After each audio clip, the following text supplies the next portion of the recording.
बिस्मिल्लाहिर्रहमानिर्रहीम। अस्सलाम वालेकुम। डेली टॉक शॉक में आपको खुशामदीद कहता हूँ। आज की वीडियो में मैं आपको जापान के मुतल्लक कुछ ऐसे हकाइक बताने जा रहा हूँ जो ना सिर्फ आपको हैरान कर देंगे बल्कि आप दाद देने पर भी मजबूर हो जाएंगे। लेकिन आगे बढ़ने से पहले आपसे दरख्वास्त है कि अगर आप हमारे चैनल पर नए हैं तो हमारे चैनल को सब्सक्राइब कर लें ताकि ऐसी इन्फॉर्मेशन आपको बर वक्त और टाइम टू टाइम मिलती रहे। जापानी लोग झूठ नहीं बोलते, लिहाजा दूसरों की हर बात को सच मान लेते हैं, मगर हम पाकिस्तानी बड़ी मुश्किल से उन्हें यकीन दिलाते चले आ रहे हैं कि तुम लोग हमारी बात को डबल चेक जरूर कर लिया करो। लिहाजा ये भी अब हमारी बातों पर कम कम ही यकीन करते हैं। जापान में रेट्स पूरे मुल्क में एक जैसे हैं। आप एयरपोर्ट से कोई चीज खरीदें या गली मोहल्ले की दुकान से लें, रेट और क्वालिटी एक जैसी होगी। आप अगर दुकान से ज्यादा चीजें खरीद रहे होंगे तो सेल्समैन या मालिक आपके पास आएगा और आपको समझाएगा कि आप जरूरत से ज्यादा चीजें ना खरीदें, ये फजूल खर्ची है। वो आपको ये भी बता देगा कि अगले हफ्ते सेल लग रही है या कीमतें कम हो रही हैं, लिहाजा आज आप सिर्फ अपनी जरूरत की चीजें खरीद लें, बाकी अशिया अगले हफ्ते खरीद लीजिएगा। रेस्टोरेंट्स में भी ऑर्डर देकर ग्राहकों को बताते हैं कि आप जरूरत से ज्यादा ऑर्डर दे रहे हैं, आपका खाना जाये हो जाएगा। ये लोग खाना कम खाते हैं, वॉक ज्यादा करते हैं, सादगी इख्तियार करते हैं और झूठ नहीं बोलते, लिहाजा इनकी उम्रें लंबी होती हैं। जापान की 60% आबादी की उम्र 60 साल से ज्यादा है। दुनिया में सबसे ज्यादा बूढ़े भी जापान में पाए जाते हैं और ये वर्किंग कंडीशन में भी हैं। जापानी काम करने के आदी हैं, लिहाजा मरने तक काम करते रहते हैं। जिस कंपनी में मुलाजिम हो जाएं, इसी में रिटायरमेंट तक रहते हैं, नौकरी तब्दील नहीं करते। 65 साल की उम्र में रिटायर होते हैं और इसके बाद आधी तनख्वाह पर दोबारा काम शुरू कर देते हैं। अगर वो काम भी खत्म हो जाए तो ये तीसरी नौकरी शुरू कर देते हैं। बिजनेस की जगह मुलाजमत को ज्यादा अहमियत देते हैं। मुल्क में 10% लोग बिजनेसमैन और 90% मुलाजम हैं। आप अगर जापानियों को खत्म करना चाहें तो आप उन्हें काम से छुट्टी दे दें, ये रो रो कर मर जाएंगे। 2 साल पहले जापान में 9 छुट्टियां इकट्ठी आ गई थीं। लोगों ने ये खबर सुनकर धाड़े मार मार कर रोना शुरू कर दिया था। उनका कहना था कि हम 9 दिन क्या करेंगे। ये लोग दफ्तर से आने के बाद घास काटना या दूसरों के मेज साफ करना शुरू कर देते हैं, लेकिन फारग नहीं बैठते। हुकूमत के हर हुक्म पर अमल करते हैं। हुकूमत ने अगर हुक्म दे दिया आप 10 लीटर से ज्यादा पेट्रोल ना खरीदें तो ये 3-3 घंटे लाइन में लगकर सिर्फ 10 लीटर पेट्रोल लेंगे। मर्द अपनी पूरी तनख्वाह बीवी के हाथ पर रख देते हैं और बीवी घर और खामन दोनों के अखराजात चलाती है। मोबाइल फोन हमेशा साइलेंट पे रखते हैं। आपको पूरे जापान में किसी भी जगह मोबाइल फोन की घंटी सुनाई नहीं देगी। ताहम जापान के हर मोबाइल फोन के कैमरे का शटर ऑन होता है ताकि कोई शख्स किसी शख्स की इजाजत के बगैर उसकी तस्वीर ना खींच सके। दफ्तरों में मोबाइल फोन इस्तेमाल नहीं करते, आहिस्ता बोलते हैं, सरगोशी करते हैं और किसी को आप ऊंची आवाज में बात करता नहीं सुनेंगे। हाथ नहीं मिलाते, झुककर मिलते हैं और बस।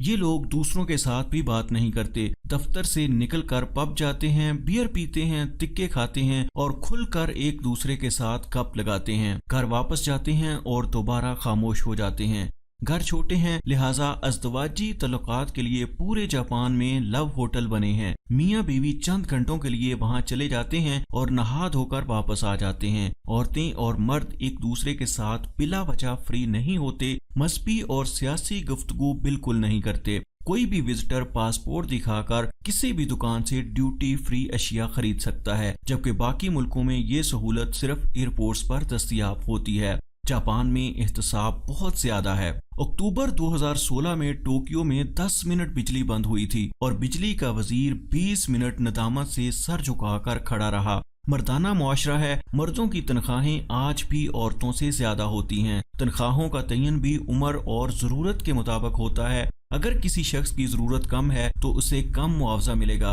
और अगर जिम्मेदारियां ज्यादा हैं तो इसकी तनख्वाह बढ़ जाएगी और ये फैसला कंपनी खुद करती है। मुलाजिम किसी भी किस्म का मुतालबा नहीं करता। शादी से कबल दूल्हा अपने अखराजात का तखमीना लगाता है, इसे अपने मेहमानों पर फीकस के हिसाब से तकसीम करता है और फिर कार्ड्स पर बाकायदा प्रिंट करके भिजवाता है और मेहमानों को बताता है कि आप मेहरबानी फरमाकर फीकस इतने पैसे साथ लेकर आइएगा और मेहमान होटल पहुंचकर अपना लिफाफा काउंटर पर जमा कराकर हाल में दाखिल हो जाते हैं। होटल आखिर में अपनी पेमेंट काट कर बाकी रकम दूल्हे और दुल्हन को अदा कर देते हैं और नया जोड़ा इससे हनीमून मनाता है। सरकारी ठेकों में किकबैक्स लीगल हैं। एक कंपनी ठेका हासिल करती है तो वो 10% अपने पास रखकर काम दूसरी कंपनी को दे देती है। वो कंपनी मजीद 10% काटकर तीसरी कंपनी को काम दे देती है और वो अपना 10% रखकर काम आगे खिसका देती है और यूं आखिर में 50% रकम रह जाती है। लेकिन आप जापान का कमाल देखें, कमीशन लेने वाली तमाम कंपनियां काम शुरू होने के बाद डिलीवरी कंपनी पर नजर रखती हैं। ये कंपनियां पूरी तसल्ली करती हैं कि काम स्टैंडर्ड के मुताबिक और पूरा होना चाहिए और जब काम मुकम्मल हो जाता है तो तमाम कंपनियां इफ्तिताह के वक्त मौजूद होती हैं। ट्रेनें इंतहाई साफ सुथरी, सुबक रफ्तार और टाइम की पाबंद हैं। ट्रेन लेट होने का तस्वर भी महाल है। प्लेटफार्म और ट्रेन के दरमियान शीशे की दीवार और दरवाजे होते हैं ताकि कोई शख्स या किसी का सामान पटड़ी पर ना गिर सके। फर्श पर डिब्बों के नंबर लिखे होते हैं और तमाम डब्बे ठीक अपने अपने नंबर पर रुकते हैं और इसके बाद ट्रेन और प्लेटफार्म का दरवाजा खुलता है और लोग चंद सेकंड में उतर और चढ़ जाते हैं। डब्बे इंतहाई साफ और खुशबूदार होते हैं। लोग अपना कचरा साथ लेकर जाते हैं। ट्रेन के वॉशरूम्स 5 स्टार होटलों से ज्यादा साफ होते हैं। सफाई मुसलमानों के लिए निस्फ ईमान है लेकिन जापानियों के लिए मुकम्मल ईमान है और ये लोग मुकम्मल ईमानदारी के साथ इस ईमान पर पूरा उतरते हैं। जापानियों में 4000 खूबियां हैं लेकिन 2 खौफनाक खामियां भी मौजूद हैं। ये लोग अलग थलग और खामोश रहते हैं, चुनांचे इनके अंदर बेतहाशा घुटन होती है। शायद इसीलिए दुनिया में सबसे ज्यादा खुदकुशियां जापान में होती हैं। जापान में हर साल 40,000 लोग खुदकुशी करते हैं। ये लोग अपनी मौत के दिन का तयन भी खुद करते हैं और मरने से पहले अपने तमाम दोस्त, अहबाब और अजीज रिश्तेदारों को बता देते हैं, आप फलां दिन खाली रखिएगा, इस दिन मेरे घर में पार्टी होगी, और ये इस दिन खुदकुशी कर लेते हैं। एक और इंटरेस्टिंग चीज कि जापान में सुसाइड फॉरेस्ट भी मौजूद हैं। लोग इन जंगलों में भी निकल जाते हैं और फिर इनका नामो निशान मिट जाता है। माजी में लोग अपने बूढ़े वालिदैन को इन जंगलों में दरख्तों के साथ बांध जाते थे और वो भूख और प्यास से जान दे देते थे और इनकी लाशें जंगली जानवर खा जाते थे।